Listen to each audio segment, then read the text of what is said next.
नमस्कार, मैं हूं सचिन चौहान। स्वागत है आपका हमारे खास कार्यक्रम जनता सरकार में, जिसमें हम बात करेंगे सत्ता के सिंहासन से लेकर जनता के सरोकार तक। साथ ही हम आपको बताएंगे प्रदेश सरकार की हर उस योजना के बारे में जिसका सीधा संबंध हरियाणा की जनता से है। जो योजनाएं प्रदेश के विकास को नई गति प्रदान करेंगी और हरियाणा की जनता का चहुमुखी विकास भी करेगी, ताकि प्रदेश की जनता तरक्की की राह पर आगे बढ़े और हरियाणा प्रदेश निरंतर उन्नति की नई ऊंचाइयों को छूता हुआ प्रगतिशील रहे। तो अगले 30 मिनट तक बने रहिए हमारे साथ और देखते रहिए जनता सरकार।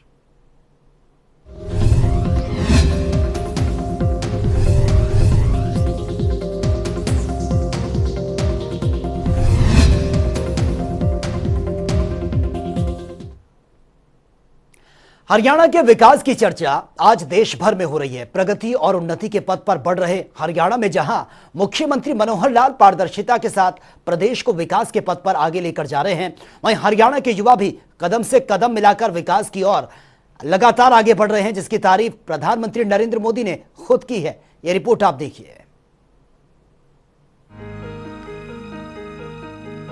हरियाणा की प्रगति और उन्नति के लिए मुख्यमंत्री मनोहर लाल लगातार सार्थक नीतियों और योजनाओं पर काम कर रहे हैं।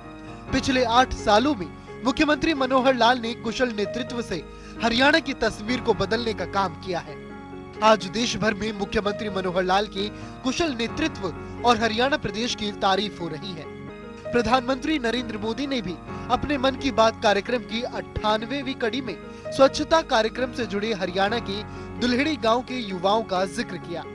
उन्होंने कहा कि इन युवाओं ने तय किया है कि हमें भिवानी शहर को स्वच्छता के मामले में एक मिसाल बनाना है और सही मायने में स्वच्छ भारत अभियान ने हमारे देश में जन भागीदारी के मायने ही बदल दिए हैं। मेरा ध्यान गया है हरियाणा के युवाओं के एक स्वच्छता अभियान पर। हरियाणा में एक गांव है दुल्हेड़ी। यहाँ के युवाओं ने तय किया हमें भिवानी शहर को स्वच्छता के मामले में एक मिसाल बनाना है। उन्होंने युवा स्वच्छता एवं जन सेवा समिति नाम से एक संगठन बनाया। इस समिति से जुड़े युवा सुबह 4 बजे भिवानी पहुंच जाते हैं। शहर के अलग अलग स्थलों पर ये मिलकर सफाई अभियान चलाते हैं। ये लोग अब तक शहर के अलग अलग इलाकों से कई टन कूड़ा साफ कर चुके हैं।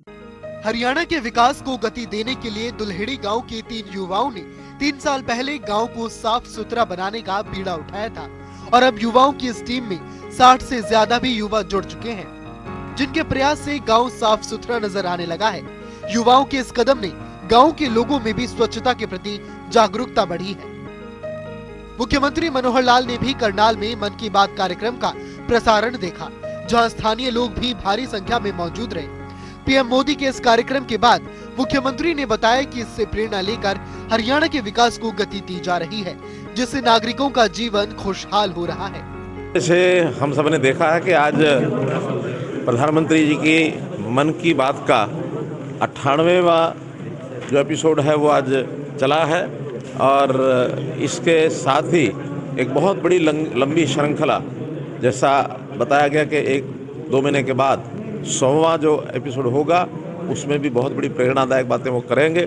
हर एपिसोड में उन्होंने देश की कोई ना कोई नई विधा, कोई किसी समस्या की तरफ कोई उनका ध्यान आकर्षित करना, कोई प्रेरणा की बातें, ये सब की हैं। और एक बात हम सब ध्यान करते हैं कि कभी भी इस मन की बात में उन्होंने कोई राजनीति की बात कभी नहीं की है। सामाजिक बातों को लेकर के हर बार कोई ना कोई नया विषय लोगों के सामने आया है और मैं समझता हूँ इससे बहुत बड़ा सुधार हुआ है। लोगों को जो उनकी कुछ ऐसी आदतें जिनको ठीक करने की आवश्यकता थी या कुछ नई चीज़ों को लागू करने के लिए, और इससे प्रेरणा पाकर लोगों ने किया है। बहुत एक अच्छा लाभदायक ये कार्यक्रम। हरियाणा और हरियाणा वासियों का उत्थान ही हरियाणा सरकार का दायित्व है। मुख्यमंत्री मनोहर लाल की सार्थक नीतियों और अथक प्रयास से ही आज हरियाणा के हर क्षेत्र में तेजी से विकास हो रहा है। प्रदेश में रोजगार के अवसर पैदा हो रहे हैं, तो हर जरूरतमंद को सरकार की महत्वाकांक्षी योजनाओं का लाभ मिल पा रहा है, जिसे सुनिश्चित करने के लिए मनोहर सरकार पारदर्शिता के साथ काम कर रही है। ब्यूरो रिपोर्ट, जनता टीवी। और वह मुख्यमंत्री मनोहर लाल के कुशल नेतृत्व में हरियाणा में पिछले 8 सालों में प्रति व्यक्ति आय दोगुनी हुई है। आइए ग्राफिक्स के जरिए बताते हैं। तो हरियाणा बजट 2023 और 24 मुख्यमंत्री मनोहर लाल के नेतृत्व में सबका साथ सबका विकास हो रहा है। और पहले जो थी 1,47,382 थी साल 2014 की अगर हम बात करें, और अब की अगर हम बात करें तो 2,96,685 होने की संभावना है।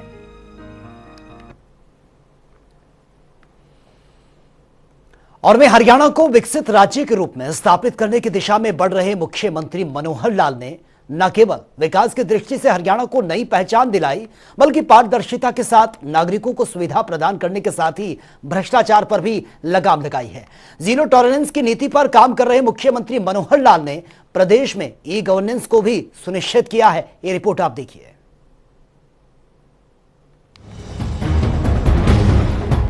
प्रगति और उन्नति के पथ पर अग्रसर हरियाणा का विकास मुख्यमंत्री मनोहर लाल की कुशल नेतृत्व को दर्शाता है, जिसका नेतृत्व में हरियाणा सरकार भ्रष्टाचार पर जीरो टॉलरेंस की नीति को अपनाते हुए भ्रष्टाचार के खिलाफ मनोहर सरकार की सशक्त नीतियों के चलते सरकारी कामकाज में पारदर्शिता और सुशासन को बल मिल रहा है। मुख्यमंत्री मनोहर लाल का मानना है कि भ्रष्टाचार को खत्म करने का सबसे बढ़िया तरीका मानवीय हस्तक्षेप को कम करना है, और इसलिए हरियाणा की मनोहर सरकार ने डिजिटलीकरण पर जोर देते हुए पोर्टल के माध्यम से ई गवर्नेंस को सुनिश्चित किया है। भारत जब G20 के अध्यक्ष की भूमिका में है तो भ्रष्टाचार के खिलाफ ये लड़ाई और भी निर्णायक हो गई है। G20 के शिखर सम्मेलन में अंतर्गत मुख्यमंत्री के कुशल नेतृत्व में पहली एंटी करप्शन वर्किंग ग्रुप की बैठक की मेजबानी हरियाणा को मिली। ये बैठक 1 से 4 मार्च तक गुरुग्राम में आयोजित होनी है, जहां इस खास मौके पर हरियाणा सरकार की परिवार पहचान पत्र और IT बेस्ड वेलफेयर योजनाओं की जानकारी को प्रदर्शित किया जाएगा।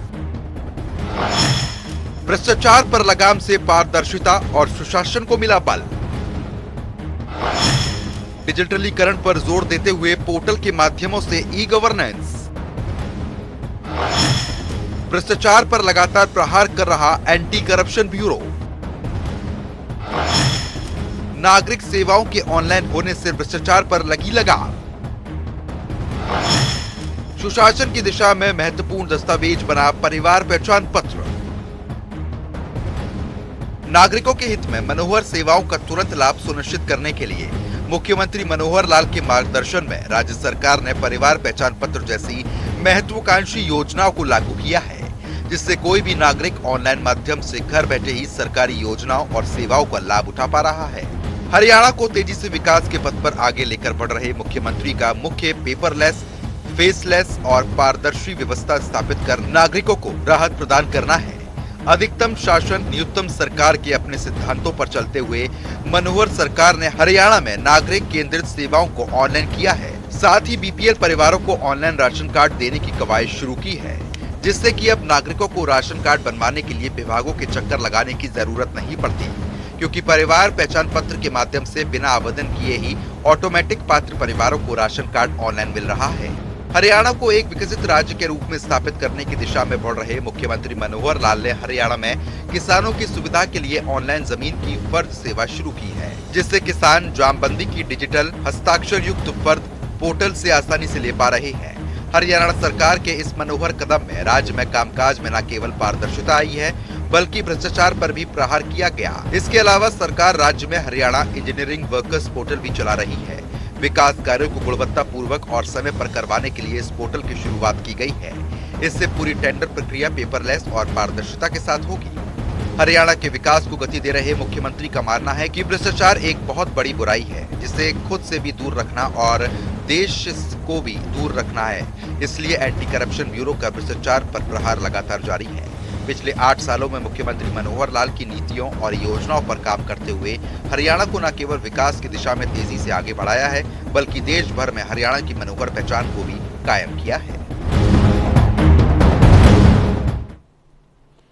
हरियाणा और हरियाणा वासियों का विकास ही मनोहर सरकार का दायित्व है, जिसका निर्वहन मुख्यमंत्री मनोहर लाल बखूबी कर भी रहे हैं।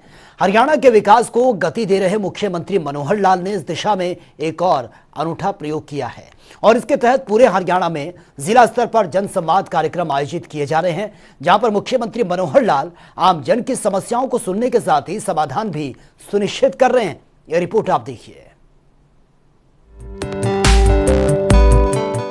मुख्यमंत्री की मनोहर नीतियों और सार्थक सोच का ही नतीजा है कि हरियाणा देश भर में अपनी पहचान कायम कर रहा है। मुख्यमंत्री मनोहर लाल के नेतृत्व में हरियाणा सरकार नागरिकों के लिए महत्वपूर्ण योजनाएं चला रही है, जिसका फायदा अंतिम पंक्ति में खड़े अंतिम व्यक्ति को भी हो रहा है। पिछले 8 सालों में मुख्यमंत्री मनोहर लाल के नेतृत्व में आमजन की जो भी समस्याएं हैं, उन्हें हल करने के लिए नीतियों के साथ सरकार काम कर रही है। मुख्यमंत्री का मानना है कि जनता की समस्याओं का समाधान करना ही सरकार का दायित्व है, जिसके लिए हरियाणा सरकार लगातार प्रयासरत है। इसी कड़ी में राज्य सरकार ने प्रयोग के तौर पर जन संवाद कार्यक्रम की शुरुआत की है, जिसके तहत मुख्यमंत्री मनोहर लाल ने करनाल में जन संवाद कार्यक्रम के जरिए जन समस्याएं सुनी।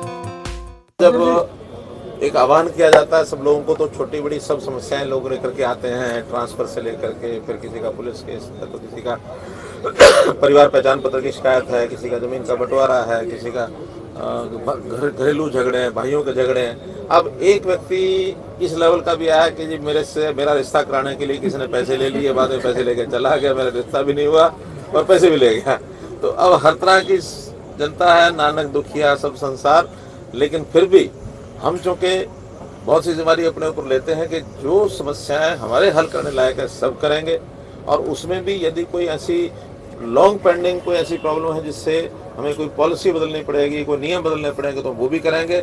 लेकिन जनता को जितना ज़्यादा लोगों को उनकी समस्याओं को हल करके उतना आनंद उनको आता अगर नहीं आता, लेकिन मुझे बहुत आनंद आता है। समस्याओं को हल करने से हमें भी आनंद आता है, क्योंकि सारे हमारे परिवार के लोग हैं। तो बड़ी संख्या में आज यहाँ लोग आए, लगभग शायद 600 है, 4-5 नहीं ज़्यादा, 600 का नंबर तो मेरे पास आ गए,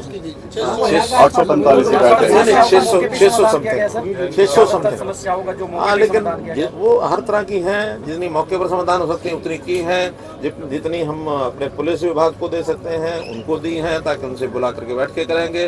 पंचायती डिपार्टमेंट की समस्याएं भी थी, परिवार पहचान पत्र को लेकर के भी समस्याएं थी, नगर निगम को लेकर के भी थी। तो सब विभागों ने अपने अपने हिसाब से 4 जगह पर सब लोगों को आज अलग अलग जगह बैठाकर उनको अधिकारियों को भेजकर सबकी समस्याएं सुनी है।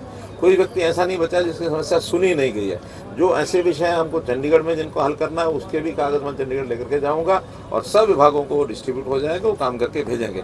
हमने बहुत रास्ते बनाए हैं लोगों की समस्याओं को हल करने के लिए। सबसे पहले तो जैसे सीएम विंडो है, सीएम विंडो में भी पिछले 8 साल में 12-12.5 लाख ऐसी एप्लीकेशन आई, और उसमें से लगभग 90% लोगों की सॉल्यूशन एक्शन टेकन रिपोर्ट हो चुके हैं। इसी प्रकार जो भी हमारे पास वहाँ सेक्रेटरीट में आते हैं, हमारे आवास पर आते हैं, उनको भी सब सुनते हैं।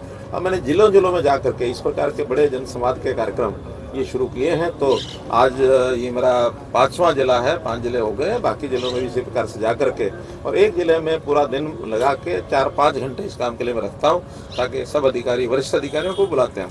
मेरा डिप्टी प्रिंसिपल सेक्रेटरी आज यहाँ आए हुए थे, हमारे जो डायरेक्टर अर्बन लोकल बॉडीज वो आए हुए थे, आईजी साहब भी यहाँ थे, इस प्रकार से हमारे जो रीजनल कमिश्नर थे वो भी यहाँ थे। तो ऐसे सब लोग जो मिलकर बैठ करके सारी समस्याओं को। हरियाणा और हरियाणा वासियों के विकास के लिए मुख्यमंत्री मनोहर लाल लगातार प्रयासरत है। पिछले 8 सालों में मनोहर सरकार ने नीतियों और सार्थक सोच के बदौलत हरियाणा के विकास को गति प्रदान की है, जिसका नतीजा है कि आज हरियाणा का कोना कोना रोशन हो रहा है और देश दुनिया में पहचान कायम कर रहा है। ब्यूरो रिपोर्ट, जनता टीवी।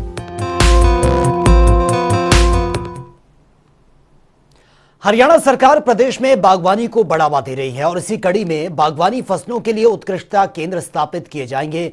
आइए ग्राफिक्स के जरिए आपको दिखाते हैं।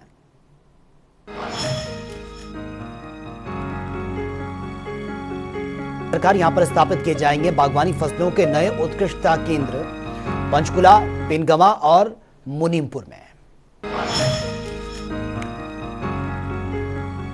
तो बागवानी को हरियाणा की सरकार बढ़ावा दे रही है और जहां पर बागवानी फसलों के नए उत्कृष्ट केंद्र स्थापित किए जाएंगे।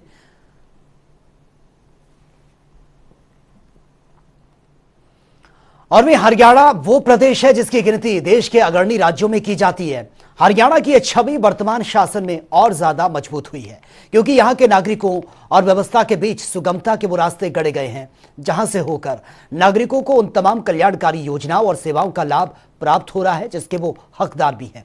और इसी कड़ी में मनोहर सरकार ने गरीब और जरूरतमंदों के विकास के लिए मुख्यमंत्री अंत्योदय परिवार उत्थान योजना की शुरुआत की है। इस योजना के लिए परिवार के पहचान पत्र के जरिए लोगों को इसका सीधा सीधा लाभ मिल रहा है और गरीब जरूरतमंदों को विकास के पथ पर आगे बढ़ने के लिए उन्हें प्रोत्साहित भी किया जाता है। ये रिपोर्ट आप देखिए।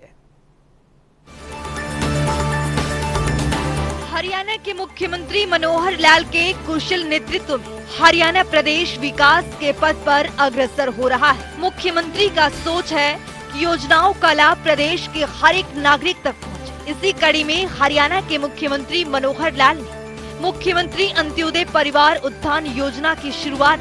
इस योजना के तहत कौशल विकास, स्वरोजगार और रोजगार सृजन की शुरुआत की ओर कदम बढ़ाया गया है ताकि अंत्योदय परिवारों की न्यूनतम वार्षिक आय 1 लाख से 1,80,000 तक प्रति वर्ष बढ़ाई जा सके। मुख्यमंत्री के इस दूरगामी सोच से प्रदेश के लोगों का निरंतर विकास सुनिश्चित हुआ है। इस योजना का शुभारंभ मुख्यमंत्री मनोहर लाल ने साल 2022 में गुरु रविदास की 644वीं जयंती के अवसर पर किया था। अपना मुख्यमंत्री अंत्योदय परिवार उत्थान योजना, इस योजना पर जो हमारा काम हुआ है, 2 हमारे जो फेज में मेले लग चुके हैं। तीसरे फेज को इसी महीने हमने शुरू करना है। जो 2 फेज के रिजल्ट्स हैं उसकी समीक्षा की गई है, क्योंकि कई हिस्सों में काम करना पड़ता है। मेले लगाना, परिवारों की पहचान करना और डिपार्टमेंट्स के माध्यम से उनको योजनाएं बताना, उसको अप्रूव करना, फिर बैंक से उनकी सहायता करवाना, बैंक के माध्यम से कितने लोगों को लोन मिलेगा, फिर उन्होंने डिस्बर्समेंट, और डिस्बर्समेंट के बाद भी वो लोग अपना उचित काम कर सकें तो ऐसे डिपार्टमेंट की ओर से उनके ऊपर एक ऐसी टीम, संरक्षकों की टीम हम लगाते हैं ताकि जिस काम के लिए किसी व्यक्ति ने पैसा लिया है उसका ठीक उपयोग करे और अपनी आय बढ़ाए। तो ये सारे पर कंप्रिहेंसिव विचार हमने किया है और इसका लाभ हमको मिल रहा है। जो 1 लाख का हमने टारगेट किया था उसमें से लगभग 50,000 परिवार पिछले 2 बार के जो हमारे मेले लगे हैं उसके अंदर चिन्हित किया गया, जिनको ये लाभ दिलाया जाएगा। अगला जो फेज़ है इस महीने की 10 तारीख से उसको तीसरे फेज को शुरू करेंगे ताकि ये तीसरा फेज भी महीने के अंत तक। मुख्यमंत्री अंत्योदय परिवार उत्थान योजना हरियाणा के मुख्यमंत्री मनोहर लाल की ओर से राज्य के गरीब परिवारों की आय में वृद्धि करने के लिए शुरू किया गया है। ये एक ऐसी योजना है जिसके जरिए गरीब परिवारों के पहचान पत्र बनाए जाते हैं और गरीब जरूरतमंदों को विकास के पथ पर आगे बढ़ाने के लिए उन्हें प्रोत्साहित किया जाता है। यही नहीं, हरियाणा अंत्योदय परिवार उत्थान योजना के तहत कुछ परिवारों को चयन भी किया जाता है जिनकी आय को बढ़ाने के लिए सरकार की ओर से हर संभव प्रयास करने की पूरी रूपरेखा भी तैयार की जाती है, जिसके तहत इन सभी परिवारों को विभागीय योजनाओं के बारे में जानकारी प्रदान की जाती है और इसमें आवेदन करवाने के लिए भी एक ऐप का शुभारंभ किया गया है। तो चलिए अब ग्राफिक्स के जरिए समझते हैं। हरियाणा सरकार परिवार स्तर पर आर्थिक सहायता के लिए तत्पर। 1 लाख सालाना से कम आय वाले परिवारों के बनते हैं परिवार पहचान पत्र। परिवारों को गरीबी रेखा से ऊपर उठाने का किया जा रहा है प्रयास। पहचान पत्र बन जाने से सरकार के पास होगी लाभार्थियों की सूची। सरकार की ओर से सूची के जरिए लाभार्थियों के उत्थान का प्रयास जारी। सरकार की ओर से बेरोजगार नागरिकों को कौशल विकास प्रशिक्षण किए जाते हैं प्रदान। राज्य के लगभग 1 लाख परिवारों को योजना का मिल रहा है लाभ। 8,000 से 9,000 प्रति माह की आय वाले परिवारों के लिए किए जाते हैं ज्यादा प्रयास। शिरोमणि गुरु रविदास जी के 644वीं जयंती के अवसर पर योजना की शुरुआत। सीएम मनोहर लाल ने वीसी के जरिए की हरियाणा अंत्योदय परिवार उत्थान योजना की घोषणा। हरियाणा के नागरिकों को आत्मनिर्भर और सशक्त बनाना है योजनाओं का उद्देश्य। हरियाणा में योजना के लागू होने के बाद से बेरोजगारी दरों में गिरावट आई। राज्य के गरीब नागरिकों को योजना के तहत मिल रहे हैं रोजगार के अवसर। योजना के जरिए राज्य के गरीब परिवारों को दिया जा रहा है ज्यादा धन कमाने का लाभ। अंत्योदय परिवार उत्थान योजना के जरिए गरीब भी हो सकते हैं विकसित। हरियाणा अंत्योदय परिवार उत्थान योजना के पोर्टल के बारे में दी जा रही जागरूकता। योजना के जरिए कम आय वाले परिवारों की वित्तीय सहायता होती है प्राथमिकता। सरकार की ओर से हरियाणा राज्य में पैदा होते हैं रोजगार के नए अवसर। वार्षिक आय 1 लाख से कम वाले परिवारों को मिलती है आय में वृद्धि के अवसर। सरकार की ओर से स्वरोजगार के लिए ब्याज मुक्त ऋण देने की व्यवस्था। वहीं मुख्यमंत्री अंत्योदय परिवार उत्थान योजना के तहत प्रदेश के 1 लाख से ज्यादा गरीब परिवारों की आय बढ़ाने का लक्ष्य निर्धारित किया गया है, जिसमें से पहले 2 चरणों में आयोजित अंत्योदय मेलों में लगभग 50,000 से ज्यादा परिवारों को बैंकों के माध्यम से ऋण उपलब्ध करवाया गया है। तो चलिए अब ग्राफिक्स के जरिए समझते हैं। आवेदक हरियाणा का स्थायी निवासी होना चाहिए। उम्मीदवार की वार्षिक आय 1 लाख से अधिक नहीं होनी चाहिए। आवेदक गरीबी रेखा से नीचे जीवन यापन कर रहे हैं। तो चलिए ग्राफिक्स के जरिए समझते हैं कि आवेदक के लिए महत्वपूर्ण दस्तावेज क्या क्या हो सकता है। Aadhaar card, ration card, passport size photograph, स्थायी प्रमाण पत्र, मोबाइल नंबर, परिवार पहचान पत्र। वहीं इस योजना के तहत हरियाणा के सरकारी महकमों, बोर्ड निगमों और सरकारी संस्थाओं में फिर से अनुबंध आधार पर कर्मचारियों की भर्ती होगी। प्रदेश सरकार ने कच्चे कर्मचारियों की भर्ती पर पिछले साल 28 सितंबर से लगी रोक को हटा दिया है। कच्ची नौकरियों में गरीब परिवारों को युवाओं को प्राथमिकता दी जाएगी और नौकरी के लिए अंत्योदय परिवार की सूची में शामिल परिवारों, सक्षम युवाओं और जरूरतमंद लोग जिनके परिवारों की वार्षिक आय 1,80,000 रुपए से कम है, उन्हें भी प्राथमिकता दी जाएगी। तो चलिए अब ग्राफिक्स के जरिए समझते हैं कि योजनाओं के तहत शामिल विभाग कौन कौन से हैं। Haryana red cross society, Haryana राज्य बाल भवन परिषद, महिला विकास निगम, पिछड़े वर्ग एवं आर्थिक रूप से कमजोर वर्ग कल्याण निगम हरियाणा, कौशल विकास मिशन, अनुसूचित जाति एवं वित्तीय विकास निगम, सूक्ष्म लघु एवं मध्यम उद्यम निदेशालय, शहरी स्थानीय निकाय विभाग, विकास एवं पंचायत विभाग, रोजगार विभाग, मत्स्य पालन विभाग, बागवानी विभाग, पशुपालन और डेयरी विभाग, ग्रामीण विकास विभाग, सूचना प्रौद्योगिकी मंत्रालय।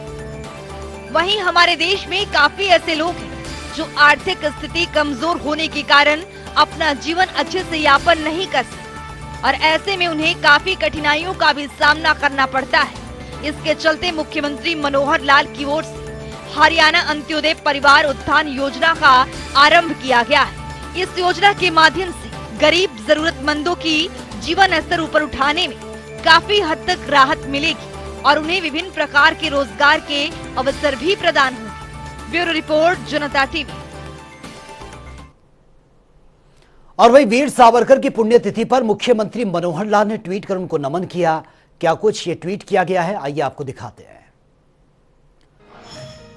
तो मुख्यमंत्री ने ट्वीट किया और ट्वीट करते हुए उन्होंने लिखा है कि कर्तव्य की निष्ठा संकटों को झेलने में, दुख उठाने में और जीवन भर संघर्ष करने में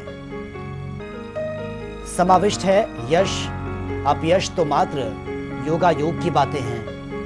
आगे मुख्यमंत्री ने ट्वीट करके लिखा है कि महान स्वतंत्रता सेनानी एवं प्रखर देशभक्त श्री वीर सावरकर जी को उनकी पुण्यतिथि पर विनम्र श्रद्धांजलि। तो चलिए अब जान लेते हैं कि आज के सवाल का विजेता कौन है।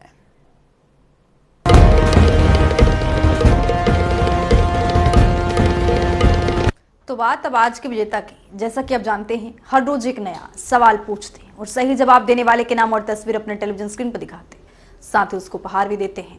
तो चलिए अब जान लेते हैं कि कल का हमारा सवाल क्या था और कौन है इसका विजेता। कल का हमारा सवाल था, पशु संजीवनी योजना कब शुरू की गई थी? इसका सही जवाब है ए, 2017। ढेरों जवाब आए, लेकिन आज के हमारे विजेता हैं मंजीत कुमार, यमुनानगर से। मंजीत, आपको बहुत बहुत बधाई। तो फिर पूछेंगे आज का सवाल, देखते रहिए जनता टीवी।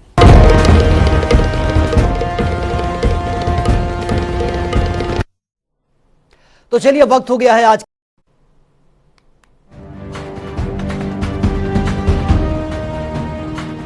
हर रोज की तरह हाजिर हूं आज का सवाल लेकर। जैसा कि आप जानते हैं हर रोज एक नया सवाल पूछते हैं और सही जवाब देने वाले के नाम और तस्वीर अपने टेलीविजन स्क्रीन पर दिखाते, साथ ही उसको उपहार भी देते हैं।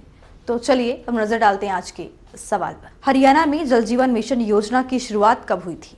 ए 12 मई 2021, बी 16 अगस्त 2018, सी 30 जून 2022, डी 18 फरवरी 2017। तो दीजिए सही जवाब और बनिए विजेता।